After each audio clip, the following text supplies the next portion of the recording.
98లో పెళ్ళయింది. 99లో ఇంగ్లాండ్ దేశానికి నా దేవుడు తీసుకెళ్ళాడు. ఇంగ్లాండ్ దేశానికి దేవుడు తీసుకెళ్ళినప్పుడు నాకున్న నమ్మకం ఏమిటంటే, నా అప్పులన్నీ తీరిపోతాయి, నా కష్టాలన్నీ తీరిపోతాయి. అప్పులు తీర్చడానికి, కష్టాలు తీర్చడానికి, సేవకు కావలసినటువంటి సమృద్ధిని ఇవ్వడానికి దేవుడు ఇంగ్లాండ్ దేశానికి తీసుకొచ్చాడు అనే నమ్మకం నాకు ఆ రోజు ఉంది.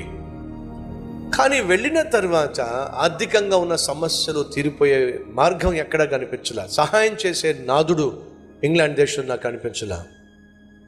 ఇంటికి ఫోన్ చేస్తే నా భార్య చెప్పేది, ఇంటి రెంట్ కూడా కట్టలేదండి, మనం కరెంటు బిల్లు కూడా కట్టలేదండి, అప్పులు, కరెంటు బిల్లు కూడా కట్టలేని పరిస్థితి, ఇంటి రెంట్ కట్టలేని పరిస్థితి.